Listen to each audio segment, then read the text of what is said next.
It's a pleasure to have you here. Can you please introduce yourself? And for those who don't know you, tell a bit about yourself. Yeah, sure. So pleasure to be here. I'm very humbled to be invited. There were so many great guests, so it's great to be here.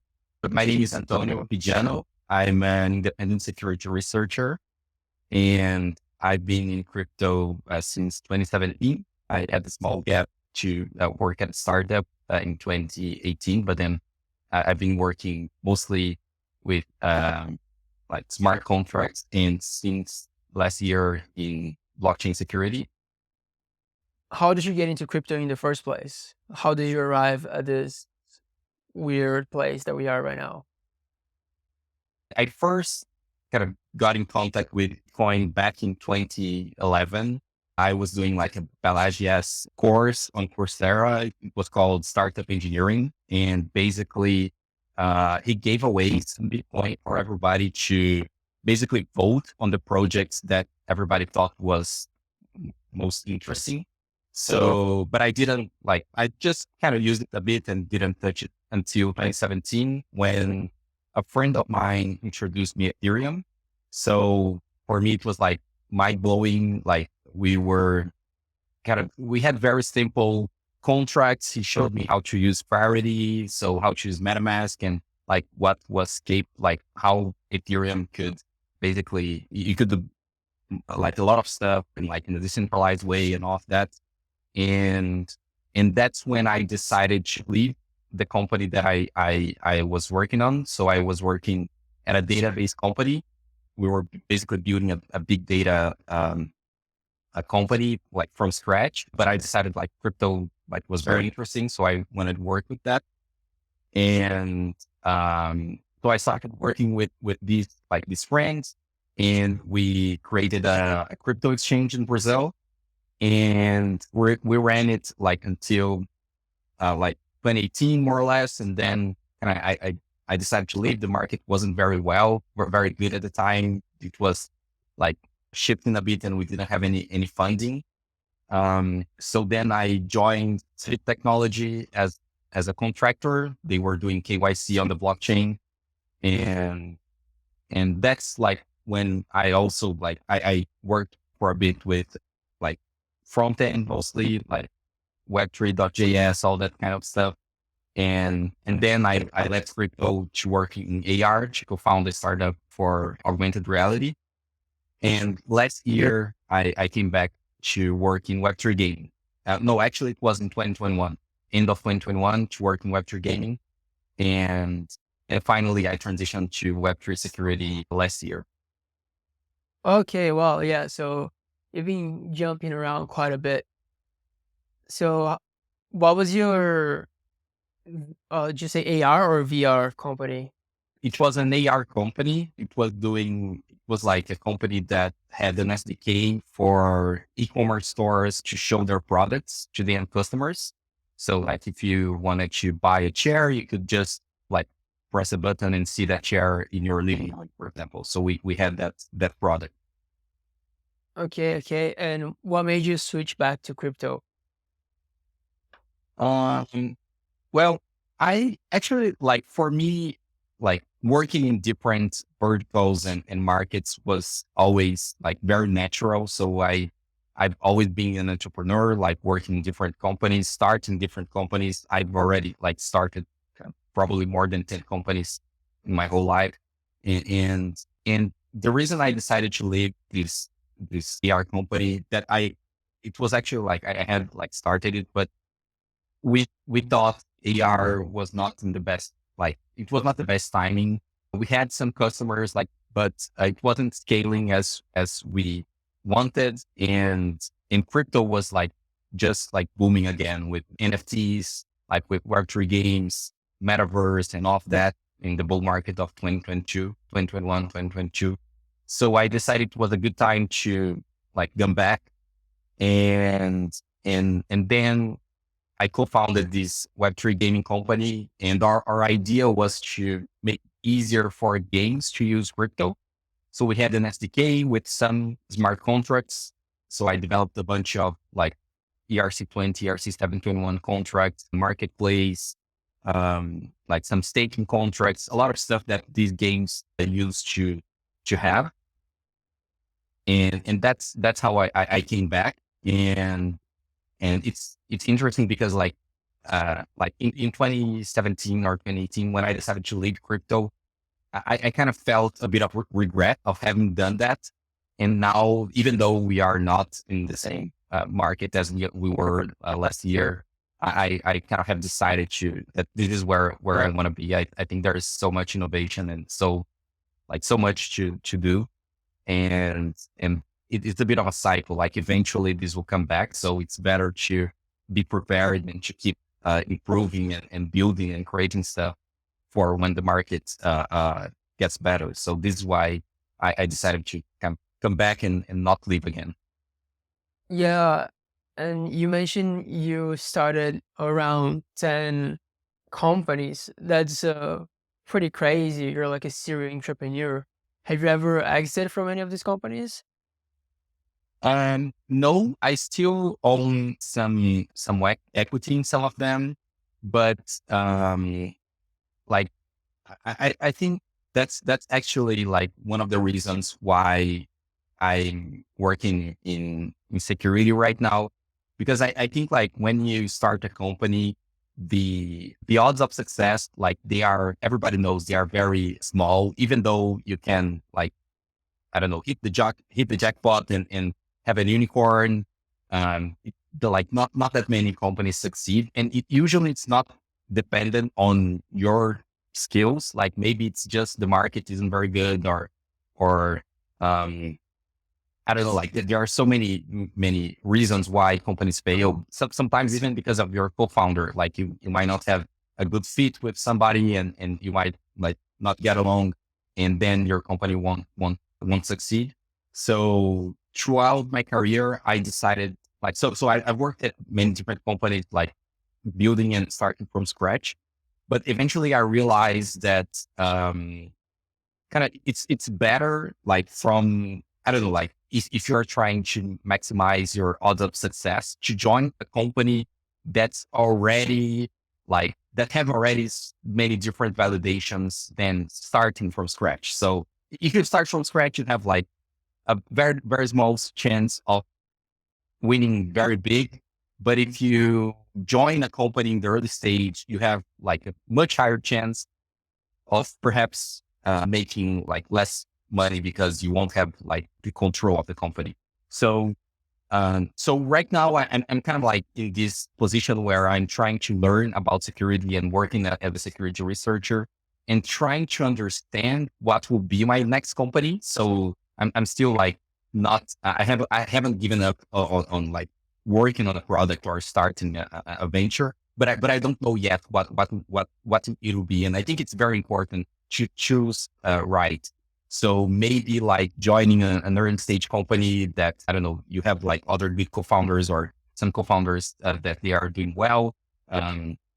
Or maybe like depending on the market, or depending on the timing. So there are many different variables that I think are important for you for your company to succeed. And I'm like trying to understand what would be the best time or what would be the best type of company. And while that, I'm trying to learn as much as I can. And I think like security or security research is a very good place to be, because you are in contact with so many protocols, so many different concepts, like very smart people building a lot of stuff. So, um, yeah, so I'm kind of like in this transition where I'm trying to learn what would be my next, I don't know, my next venture. Yeah, that makes sense. And how was the transition between going from Web3 gaming into getting to security? Yeah. So this was harder than what I expected. I think like when you are building a company, there are so many challenges, but they are usually not related to anything technical. So they are, so these are some challenges that they are not dependent on the time you put into them. So for example, maybe you have like a hiring challenge, or you have like a management, like some managerial type of challenge, or maybe like you need to think about the product. and you are usually like working in a group and you have to like deal with people. So they are very different. These are very different challenges. And when I started to work in Web3 security, it was like more uh, something like similar to like studying when you were in school. Like you had to just put your hands down and like just study, review a bunch of different things, maybe like get your pen and paper and try to work on the math of some protocol or some weird DeFi math. So it was a different type of challenge. And I wasn't doing that very often, like that much, because like as a CTO, you are more used to like dealing with people. And now I had to deal with basically like math and reading code and trying to understand these different types of attacks, basically. So it was a bit hard, but I think there were so many like good resources out there. So Immunify had a lot of great blog posts and tutorials like Securium Bootcamp. So there are so many great resources like Patrick Collins videos on YouTube. So it was like a different type of challenge, but I think the path is very clear right now. If somebody wants to start in security research, you kind of just follow the path uh, of the ones that came before you, and it's kind of like you're guaranteed to get there. So um, I think like many people already broke into security, so it's easier for those who are coming now because you can just follow the suggestions and guides that are already there. Yeah, for sure. Now there's a pretty straightforward set of resources. You can, like you said, watch some Patrick Collins YouTube course to get started on like Solidity fundamentals and Foundry. Then you can get into Securium to learn about the vulnerabilities and more the security focused side of things. And then you can start doing concepts straight away and, learning, practicing as you learn. So it is pretty straightforward. And you've kind of made your niche in security in the fuzzy side of things. How did that come about? Yeah, so this was like actually by accident. I would say it actually started during my first month as a like a full-time independent security researcher, which means like you don't have a job and you have to like go research whatever interests you. And it was actually like in the beginning of this year, a protocol, a DeFi protocol that some friends of mine like are working on. It's called Pods Finance. They were basically, so I knew these guys, like personally, and they wanted to improve their invariant tests. They already had it. They already had them. And, what happened is that they received an Immunify report of a bug, and they thought that they should have caught this bug with their invariant tests, and they didn't. So their invariant tests weren't working as expected, and they wanted to improve it. And they basically just trusted me to work on it. And I was like very happy to take this project, even though I didn't have any experience with invariant tests. So I kind of just did the same as when I was starting. I kind of did a deep dive into what we already had available. So there were some very good 12 bits fuzzing series on YouTube, and some very good like blog posts, some examples on GitHub. And I basically studied like everything that were available out there. And yeah, so I began working with them. We improved their tests. We found out a number of problems that they had, like some implementation details. So because the tests weren't properly configured, they weren't reaching all of the states of their protocol. So basically, like a rebasing of staked ETH weren't being tested properly. So eventually, like we had to like fix a bunch of minor implementation details, and we found some kind of new like minor low severity issues that were also new, like previously like undisclosed from the manual reviews that they had went through. And then we fixed those issues. And I kind of thought, oh, this is interesting. I'll try to keep learning from it. And I'll try to keep like doing some research on fuzzing. And eventually, so DeFi Security Summit, they were calling for speakers. I decided to apply about some benchmarks that I had done for this project. We had done some benchmarks for EC2 instances that were better or more cost optimized for fuzz tests. And basically my application was accepted. And that's when I kind of also decided to do more and more benchmarks and started learning some other tools for fuzzing. So Foundry also had I think they had just released the invariant tests for Foundry when we're getting close to DeFi Security Summit. So I did a benchmark for those. I presented it on stage. So a bunch of people liked it. And then kind of, I think one thing led to another. And eventually, so I met Alex from Badger. He's also a judge in Code Arena. Oh, he was also at the podcast. It was a great chat that you guys had. So I met him. He was like, oh, we also want to improve our invariant tests at Badger. Let's work together. So I continued working with Badger. We did a great setup there. And eventually, so more people got interested in this type of work. So I think I also got invited by OpenSense to talk about invariant tests. So I think this all started with this first project that I did for the Stake It Ethereum vault back in February, March. And eventually I just decided to keep studying and keep pushing and trying to kind of build a unique, maybe like niche, and try to keep working on the same subject that I thought was interesting, and I could keep improving on it. Yeah, that's cool. I think fuzzing and invariant testing is a bit of a give and take, because obviously you're making the code more robust, especially in the long term, but it takes a lot longer to implement. So do you think there's a sweet spot where it's like either the time you put into it or a certain time, a certain stage of development that you should start looking at it rather than like just when it's the audit time?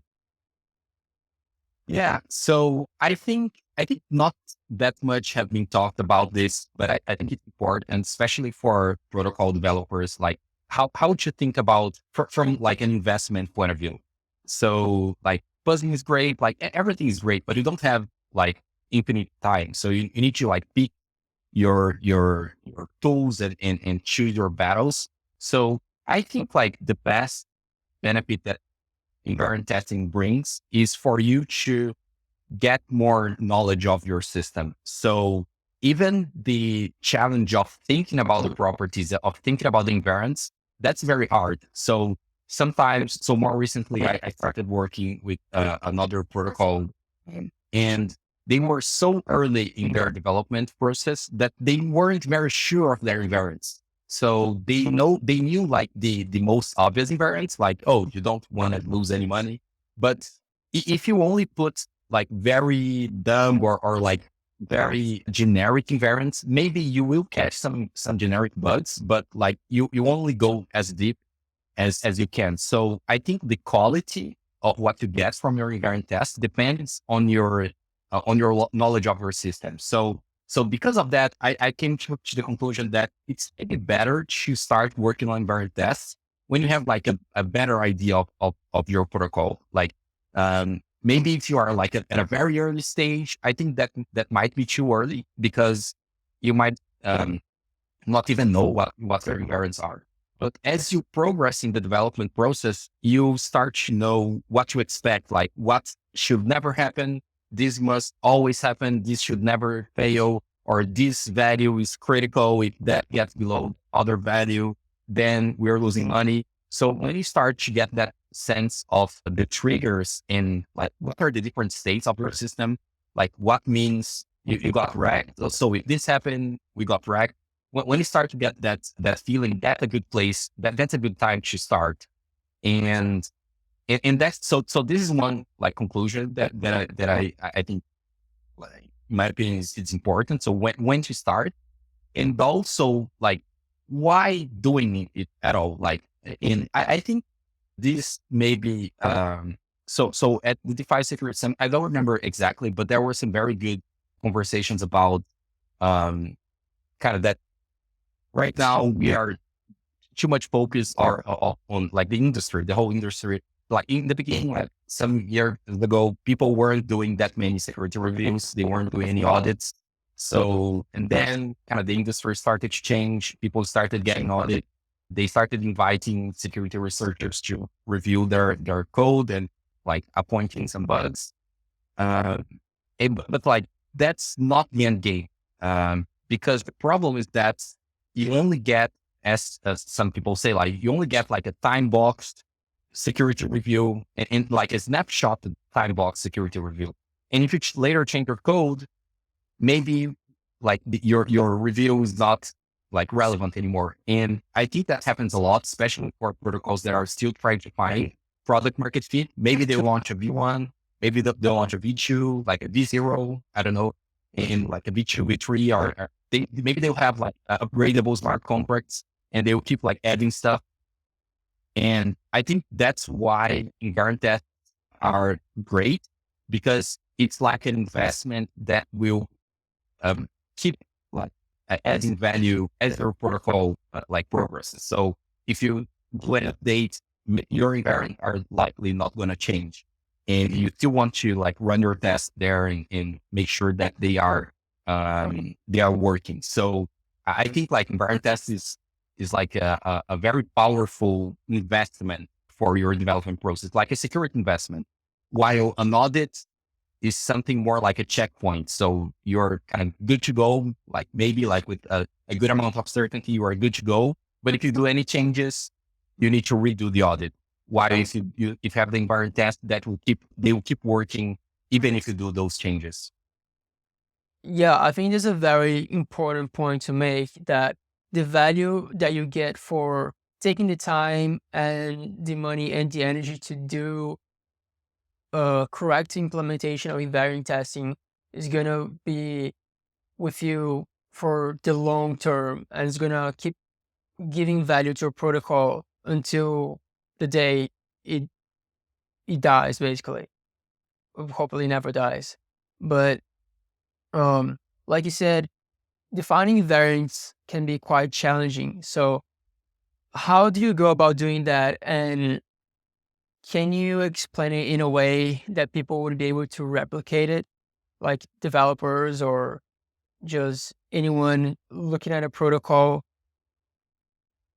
Yeah, sure. So I agree that this is very like time consuming. Maybe I think there are steps on this process that can be optimized and maybe like shortened and improved. And I'm also very interested in like building tools to help with that. Like, I don't know, I hope to release a tool to help with that eventually. But I think like some of the parts of this step, they can and maybe they should be done by the protocol itself, especially the first parts, which are easier.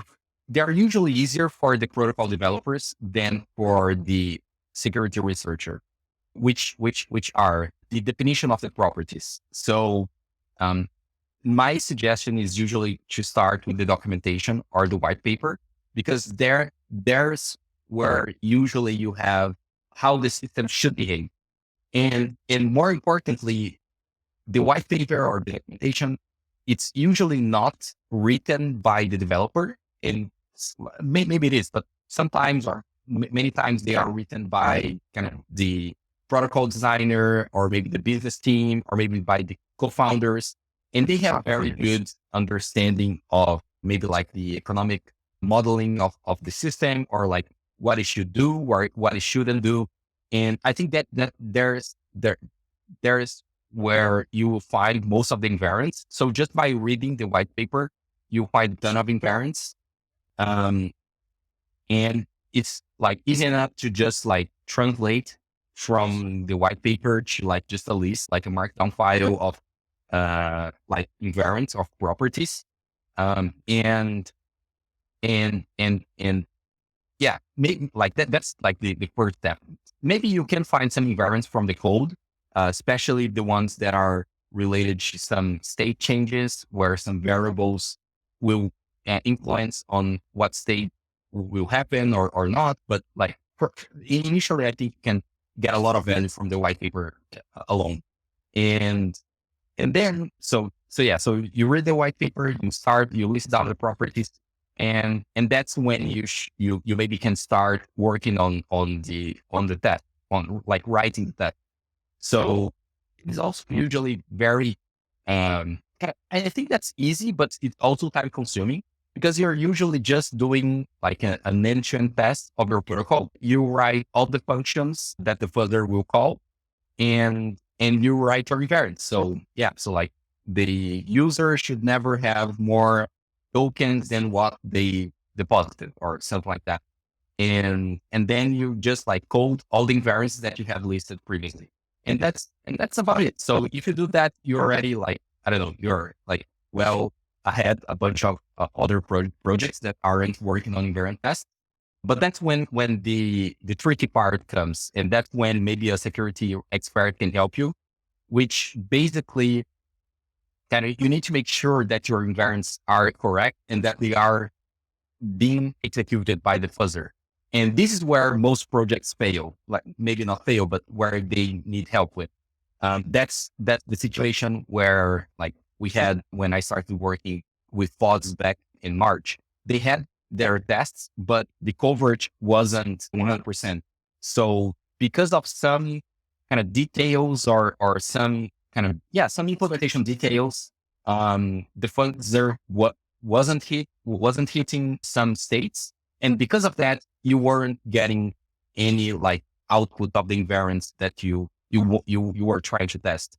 So I think like knowing how to implement the fuzzer will make a huge difference between like getting a good amount of confidence that your invariants are safe or not. Maybe you have a bunch of tests, but they aren't testing anything. And that's when that's when you need to like uh, do some research, understand how they work.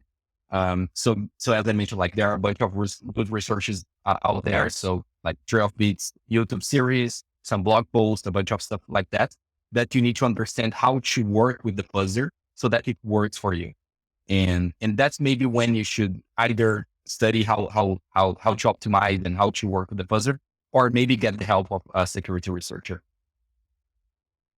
And is there any framework that you suggest people use when trying to build their own testing suite and their own invariants? Um, well, not that I'm aware of. And that's something that I'm like, I want to contribute maybe to the ecosystem, because I think this is still like a fairly new, like even though like Echidna has been like in the ecosystem for a long time, I think um, mostly Trail of Bits what was using the tool because they were developers, and you could read some of their audit reports and get some knowledge of how they were using it. But I think like and you could also like follow some of their public GitHub repos and try to understand their best practices. But it was not very like easy to like just get started. So I think it was not as easy as, let's say, like Foundry. So I think Foundry did a great job at making it more accessible, like for the, I don't know, average developer, like for everybody to just write buzz tests. And I think like Foundry did a great job of helping like people have buzz tests. But I think there are not anybody working on like democratizing invariant tests. This is what I wanted to say. So as I mentioned, like you need to make sure that you are like not wasting any fuzz runs from the inputs that the fuzzer give you. So you need to like use some specific functions and not some other functions.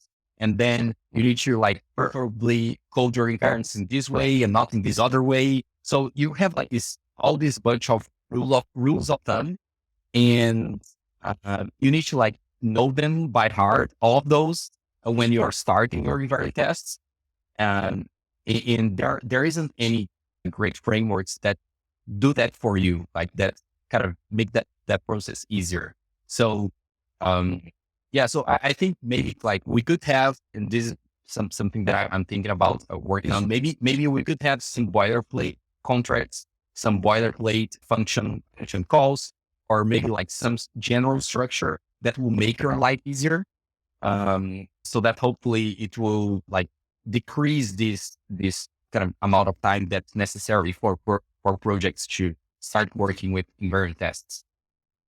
Have you heard of the branching tree technique? Yeah, we from Paul Berg. I watched his video about it, and I also read the kind of the presentation slides. And we also try to implement some of it on our on Badger's price feed, because it's a very complex contract with many different like branches, like if, else if, and I think like it's a great way to think about the different state of the system.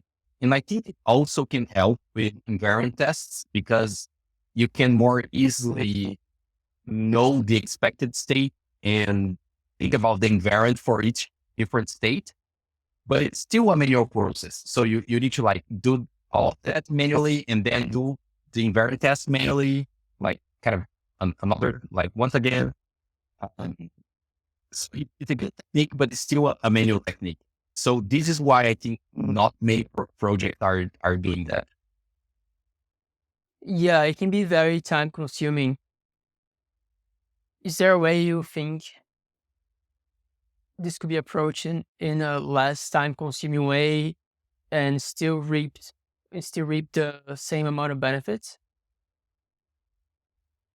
Well, I'm very bullish personally on kind of code generation and AI tooling in general. So I think, like, as I mentioned, I think like usually the first step from all these different techniques, they are describing in plain English, like how your system behaves, and like either like reading the white paper and documenting the invariants, either like reading through a function and describing different branches of the tree. You are just writing plain English.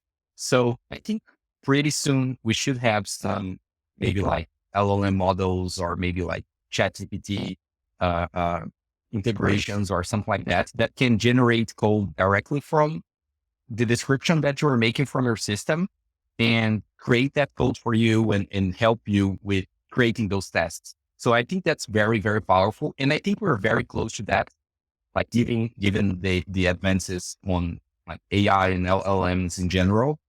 Um, and I think that's huge. Like, if I were like I don't know, like AI security company, I would definitely be working on that. Um, and I think like that adds a lot of value to everybody that wants to work, that wants to improve the security of their projects. Yeah, I agree with that. I think we're gonna see a lot of good things coming from the intersection between AI and Web3 cybersecurity pretty soon.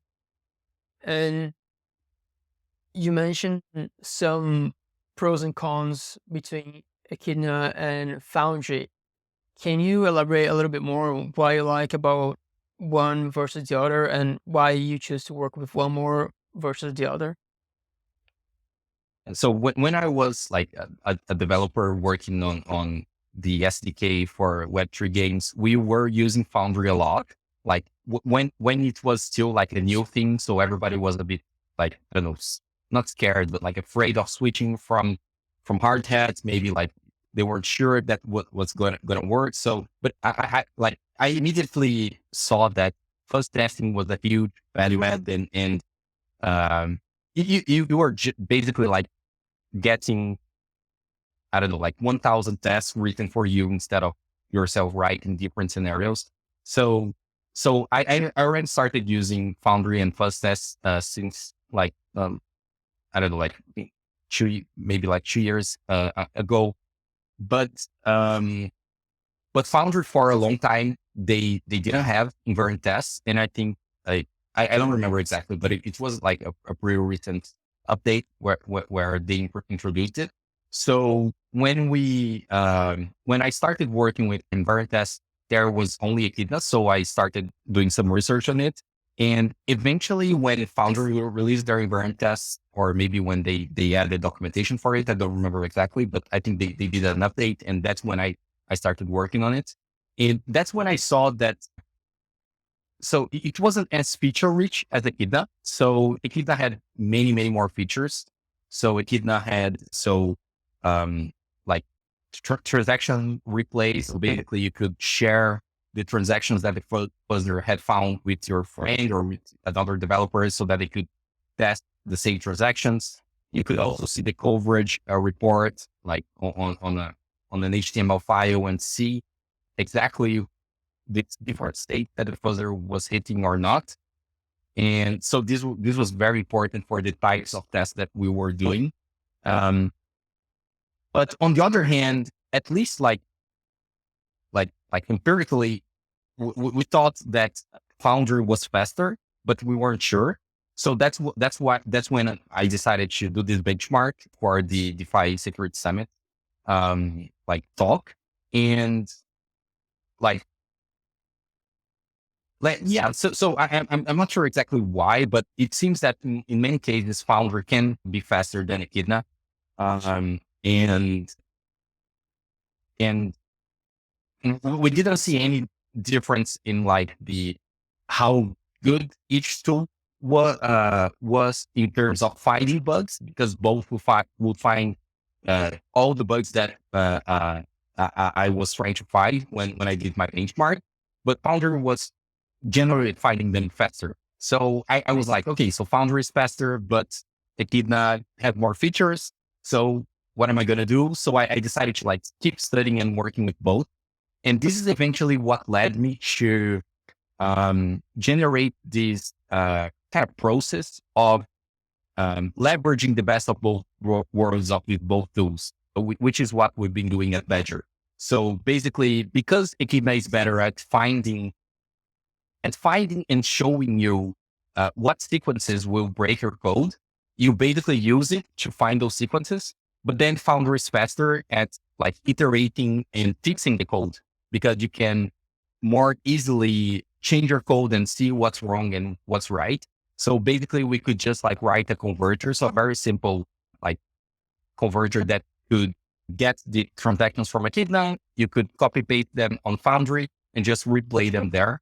And this is what we've been doing. And we saw like a huge boost in productivity, basically, because we were like using the best of both tools. And then eventually Medusa was also released, or maybe it was released earlier, but then I think more people started using it. They found a bug in Soulmate, if I recall correctly, using Medusa. So we started giving it a try. And then we also found that Medusa was very fast, but still lacked some features. So right now we're actually using like all of those, like the three tools. So we have a very generic setup, and we basically run like in parallel, and we try to kind of always create an unit test on Foundry using the output of those tools. And yeah, like, I'm not sure if that's like a long-term solution. Like that's a bit cumbersome. You have to like know how to work these different tools. But for now, it's a good way to leverage what's the best of each of those. And this is why I think there is a potential to have better tools to make this process easier, so that you don't have to like keep copy pasting stuff, or maybe like switching from one to the other. And maybe eventually, I don't know, like maybe eventually Foundry will implement some of the features that it has, and maybe because it's faster, maybe people will start using it more, or maybe Medusa will just like start gaining more adoption because it's also very fast and and the code base is written in Go, so it's very easy to read and to expand also. So yeah, so I'm not sure like which one will win, but right now we're trying to learn and use all of those. Yeah, I see.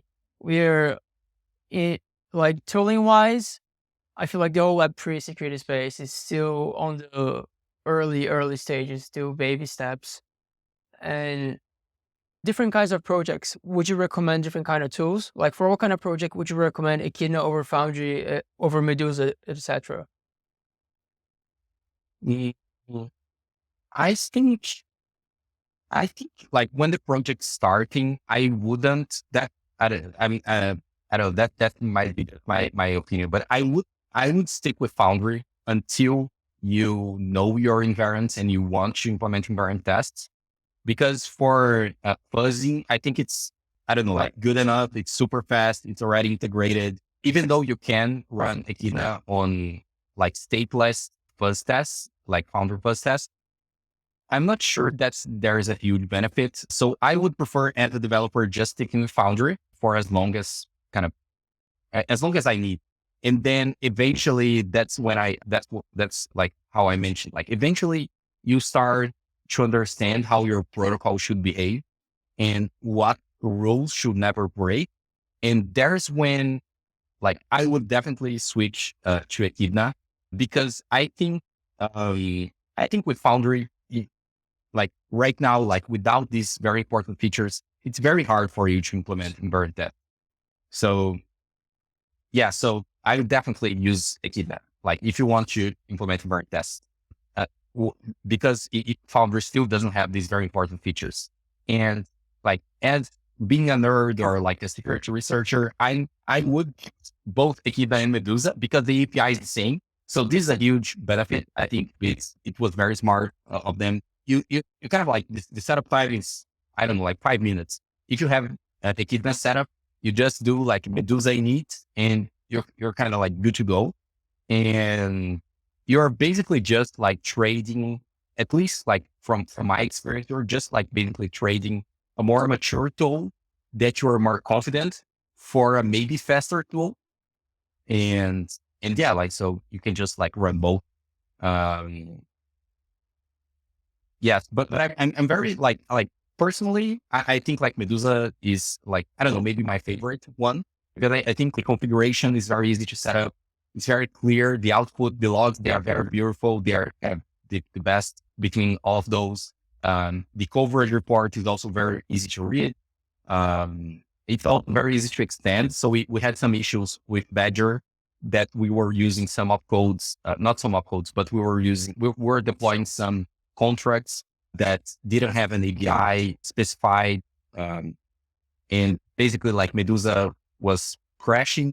So I talked with Anish, like one of their maintainers, and basically just helped me. And I kind of compiled it locally just by switching some lines of code in my computer. And I could never do that with Echidna because Haskell is very hard. So I think like this is a lot of a very good like developer experience. So personally, I'm very confident in Medusa, and like I still haven't started it, but pretty soon I also want to add to my belt Halmos, because if Echidna and Medusa they have the same API, so they make it very easy for you to use both.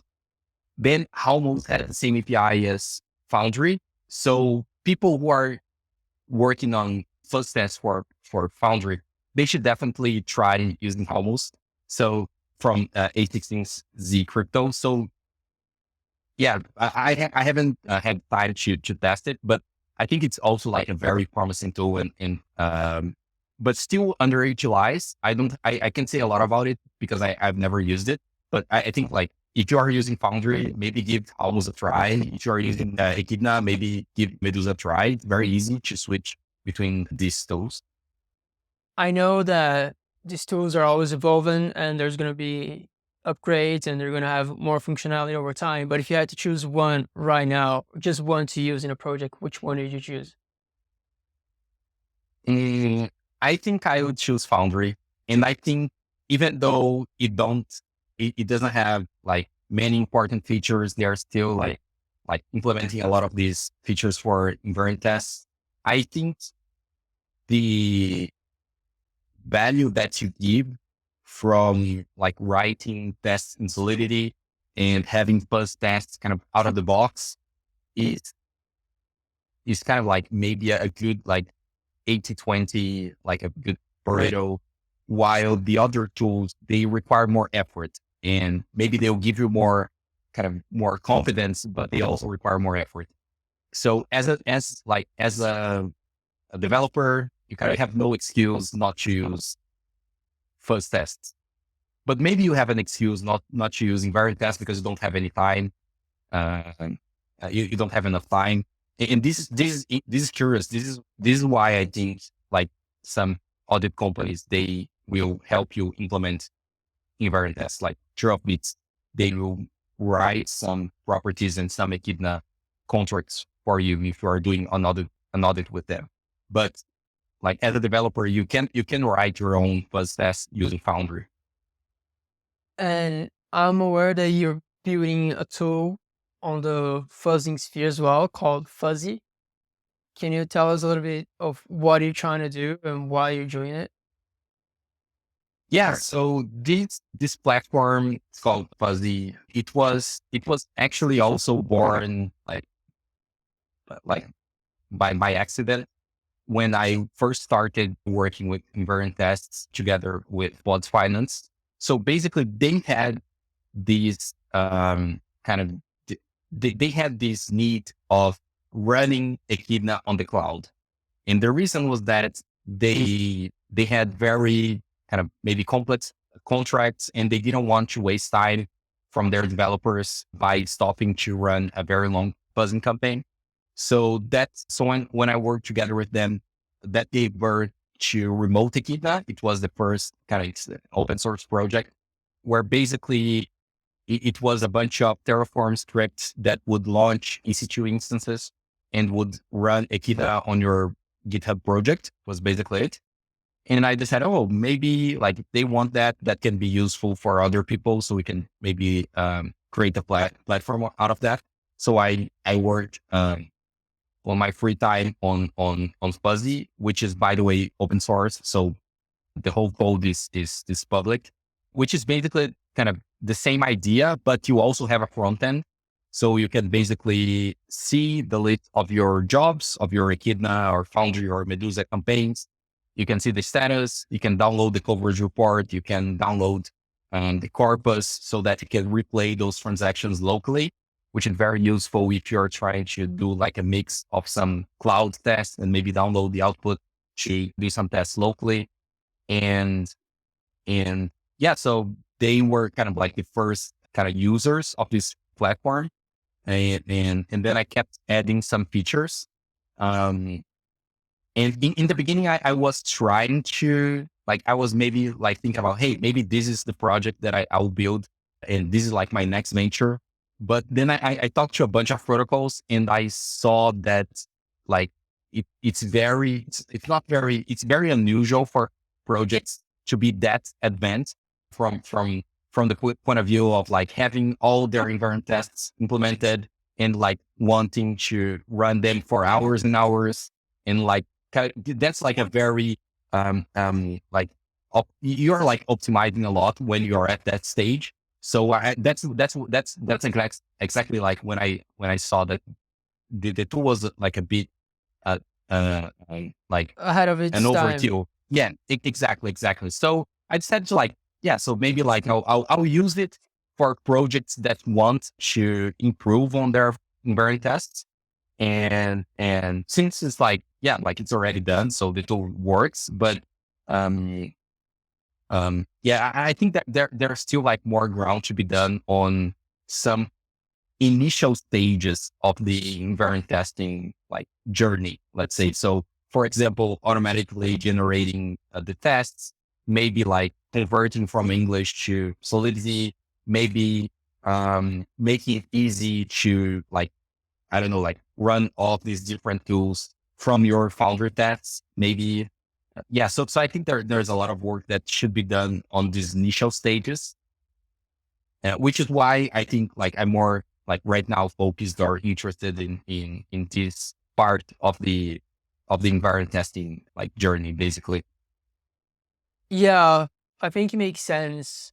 And as the industry progresses, I think something like Fuzz is going to be more and more enticing as projects become more solidified and more people join and there's more at stake, because a lot of the projects nowadays, they have quite a short lifetime, right? So it doesn't make sense to do all that optimization for the testing suite. But as you see projects with a longer lifespan, then it's going to start to make sense to invest in that kind of technology and use something like Fuzzy. So although I think now it's a little bit too early for most projects to think about that kind of thing, in the long run, I think that's a really cool project. I think it's a little bit like I see it a little bit as similar to formal verification. I'm a huge believer in formal verification. I think like that's everybody should do it, but almost nobody does it because you kind of need to put a lot of effort in it. So I think that's why the, only like the protocols that are very mature and that they have like a lot of stake, and that's when they start like worrying or thinking about that. I think maybe it's like a part of the project's life cycle. Maybe when they start adding like layers and layers of security, maybe they'll start with some fuzz tests. Maybe they'll add some invariant tests. Maybe they'll do some formal verification. So I think that's a bit of like a part of a journey of a protocol. That was exactly what I was going to touch upon now, actually. I was going to ask you about your views on formal verification versus fuzzing slash invariant testing, because both of them are time consuming. Formal verification, more time consuming in most of the cases. So what are your 2 cents on this two different kind of tools, and when should one project use one versus the other? Yeah. So I should start by saying that I'm not like by any means a formal verification expert, but I think like I I'm very like, I don't know, optimistic and bullish about it because I think generally speaking, smart contracts, they don't or they shouldn't be very complex. So that's a good like ground to implement like formal methods, because you can usually list or have like a clear view of all of the different states of your protocol. But that's not always the case. Some of these protocols or some of these contracts, they are very complex, which is why you have a lot of challenges of different challenges for formal verification. So that's when you kind of like need to start thinking about the trade-offs, the trade-offs of kind of the investment that you put into it, and maybe like the other alternatives. So I think like generally fuzzing has a very kind of constant kind of development cost. You do have like to do some initial setup, some boilerplate code, but after that you kind of like you already expect what you see, and the guarantee that you see. Um so I think like generally speaking, from my point of view, fuzzing has a better like initially has a better trade off. So you're getting like a better bang for your buck because it's easier to implement. But when you need more assertion, when you need more confidence, maybe that's not enough. Then you should like make the switch. Until we have tools that make this process easier. So like maybe that's where maybe Halmos will come and help like change this bound. But as a protocol developer, that's what I would think about. Like, so maybe I would start with fuzzy. I'll get some good confidence, and if I have more time, if I have more budget, I'll implement or I'll work with formal verification because I know that more time consuming, but at the same time, I get better guarantees. So let's say a protocol reached that time where they have a pretty solid testing suite or fuzzing testing suite, and they're thinking whether they should invest more time in building up their invariant tests or more time in building up their formal verification. When would you advise them going one direction or another direction? Yeah. So I think so. I've already like worked as a user, like as a developer with some formal verification platforms, and I think you you usually spend like a significant like a amount of time understanding the platform like itself, and not necessarily working on your invariants. So, so this is why I think it's like, let me put it another way. When you're working with Fuzzy, you have like the setup time of your fuzzer, you have the setup time of thinking about your invariants, and then you have like the optimization time. And when you're working with invariant tests, you have the setup time of your invariant test. You have to think about the invariants, and you have to like optimize for the platform. And I think the the work that needs to be done for the property description, for the properties descriptions, they are the same for both those. So this is why kind of you should start with them for both. They're used for both. And I think generally the time that you need to spend to set up the fuzzer and to optimize the fuzzer is smaller than the time you need to spend for formal verification, like for these two processes. So this is why, like, I think it's generally easier to start with fuzzy. And then later you kind of will reuse the same properties that you have already built, that you have already tested, but then just rebuild them for another tool.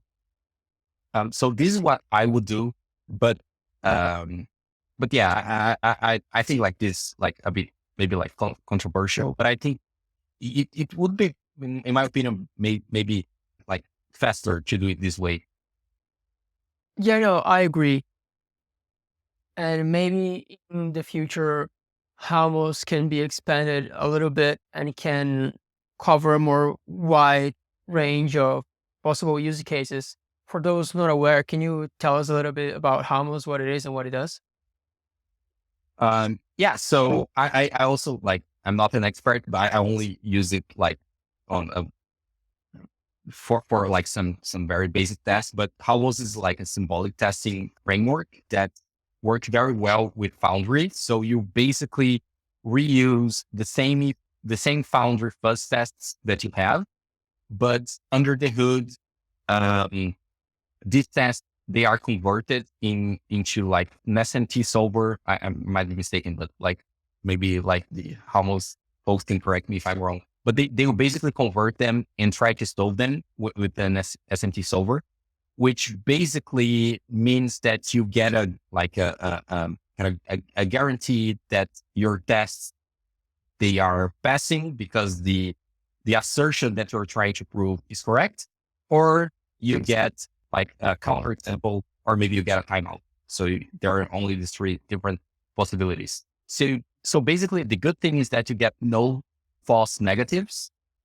Um, you can have maybe a timeout, and then you need to rework on your tests, or maybe increase the timeout. Or you get a pass and you're sure that that function is doing what it's supposed to do.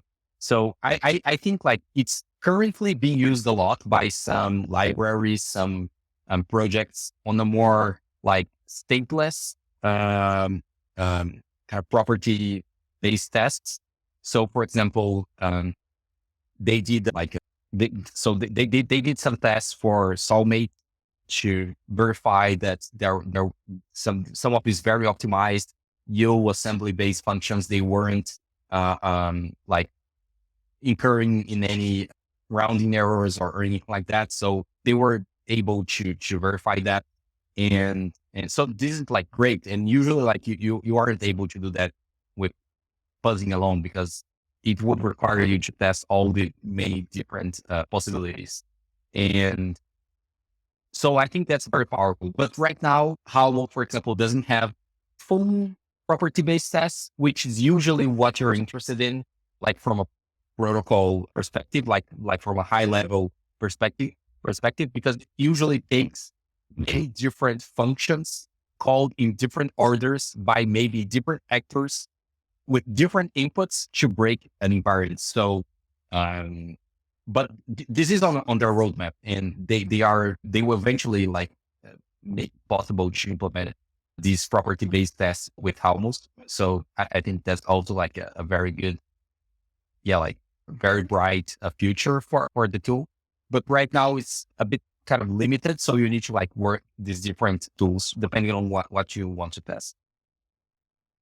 Yeah. And something else I wanted to touch on is your experience at the yAcademy ZK fellowship. Can you tell us how was that experience like?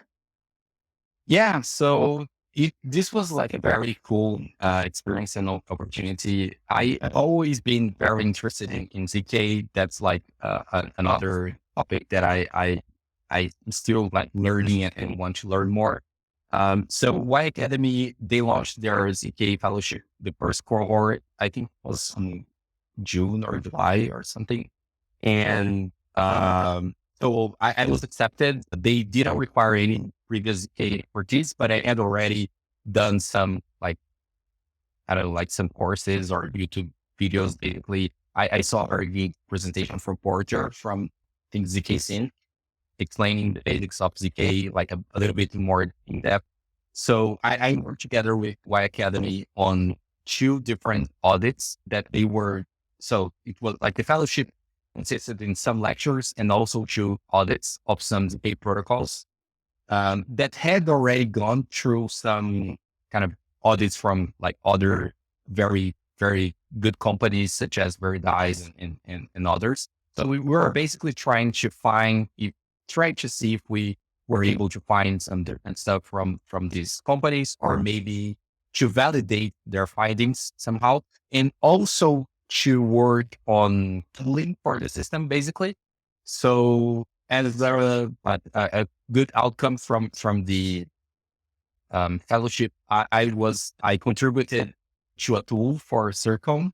I created a mutation testing tool called Circom Mutator, which basically mutates the circuits, and so that you can see if your tests are covering, like if they are. So basically the tool injects some bugs, some well-known ZK bugs into the circuits, and it checks if your coverage will like change or not for your test. Basically, it's a tool to check for your coverage. And it was interesting because it's a tool that actually validates if your tests are comprehensive or not. And it was able to find that some of these projects, they had very simple tests, and some of the issues, they weren't covered by the test. So it was like, actually, we were able to find that some of the tests were lacking. And another person from the cohort also implemented a fuzzer for Circom, for the circuits. Yeah, so this was a bit of the fellowship, and I think like in the end, what I gained from it was more like I don't know, like it got me motivated in each, like keep learning from it, because the fellowship was super like dense. Like we had like some very complex lessons from, I don't know, like very smart PhDs talking about very complex topics, and we were like, man, this is too hard. I need to study harder. So I kept studying and eventually we like, I think I left with more homework than what I was able to do during the fellowship. And I have like a bunch of, I don't know, like material to read. But I still want to study more about the subject because I think it's super interesting. And I think like ZK has a lot of interesting applications. So yeah, so this was my experience at the fellowship. So I really recommend for those who are interested. They will probably have another cohort soon. So if you are interested in ZK, do apply. I think I really enjoyed it. I think I would have enjoyed it more if I had like gone through some of these materials like before joining the fellowship, because it was very dense. So if I had like more knowledge. So they didn't require any previous ZK knowledge, but if I had it, I think I would have enjoyed it more. So that's my recommendation for future fellows. Yeah, that makes sense. How long does it take, the length for the fellowship?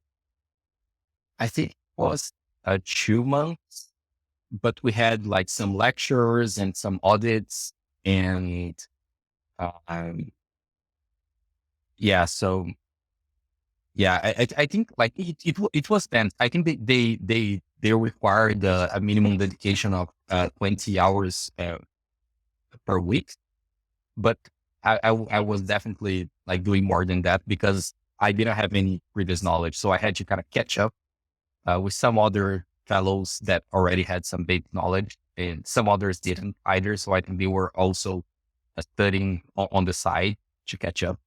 Um, yeah. Yeah, I So think this is why I think it's a good idea to get to the fellowship with some prior knowledge. yeah, I agree. I think it's a great advice. ZK is such a dense field of knowledge that if you can prime yourself for a fellowship like that, you're gonna enjoy it a lot more and get a lot more out of it for sure. And speaking of ZK, now we have the ZK Sync audit going live in Code Arena. Are you gonna dive into it? Are you planning to have a look at it? Well, I am.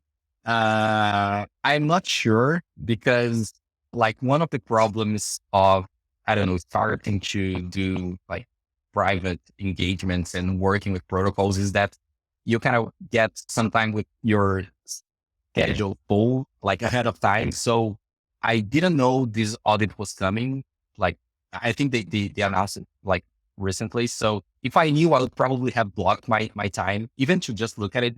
But right now I'm kind of like filled with a lot of stuff and maybe I'll do it over the weekends, but I know that I won't be like very successful because it's very complex.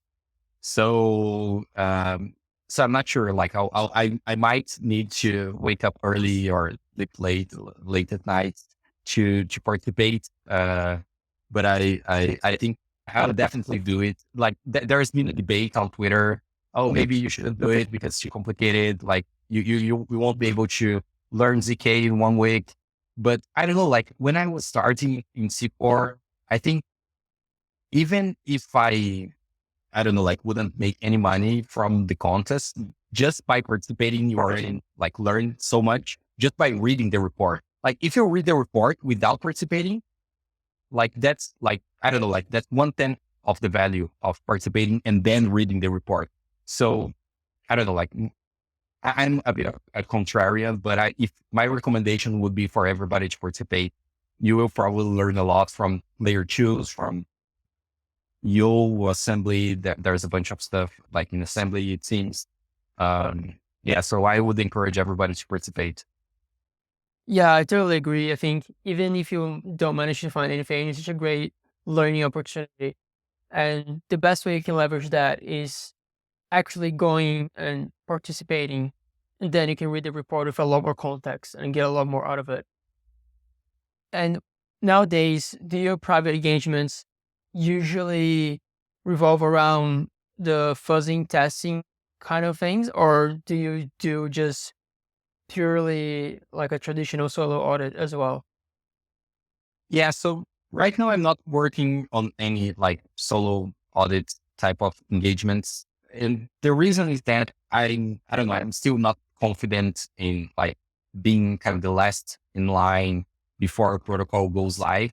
I think there's a huge, I don't know, like, I don't know, like there's a huge, not necessarily risk, but I would say you need to like be very, very sure of the value that you're bringing to the projects because they are trusting you and their users are trusting them. So, um, I'm a bit like, I don't know, like reluctant on, I don't know, like solo audits as the last, like, unless you're very skilled. So I think like personally, I'm still not there yet. So I'm working currently on like, it's more like a security, um, um, researcher as part of the protocol type of work, where I work together with the protocol. I review kind of their code, their PRs, and I work with invariant tests, so I improve their code base with tests. And I also do that type of kind of pre-audits or maybe like peer review, where you prepare the protocol for a kind of like a traditional audit or maybe like an audit competition by trimming the low hanging fruits, making sure that the documentation is good, making sure that um, kind of you won't waste any time of the auditor with like some very easy to find issues that maybe the static analyzer will find.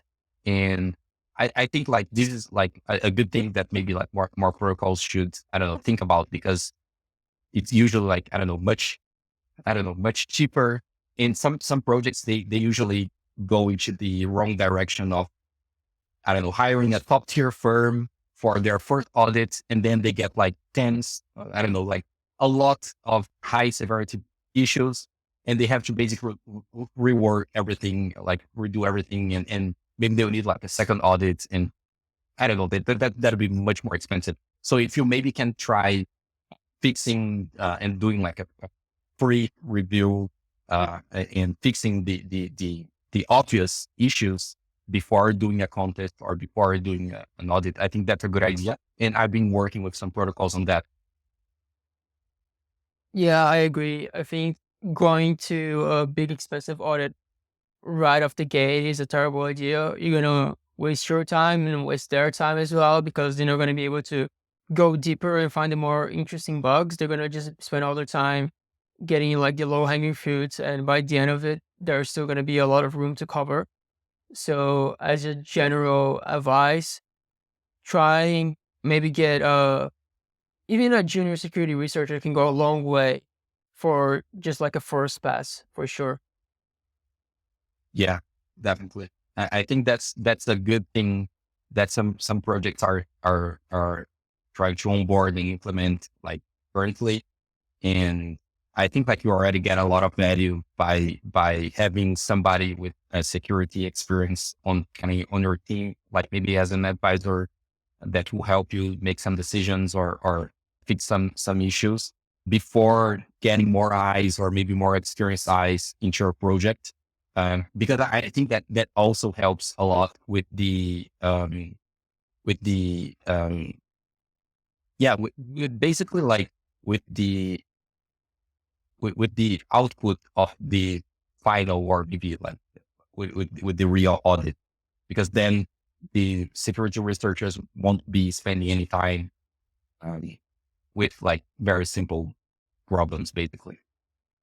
Yeah, for sure. Well, Antonio, it's been a huge pleasure having you here. I think the niche that you found yourself in, it's very cool and something that more people should pay attention to, because it improves the longevity of protocols rather than just being a checkpoint in time. So I think that's something more people should look into. So thank you for taking the time and coming here. It's been really cool. Yeah, thanks. I'm glad to be here, and thanks for inviting me.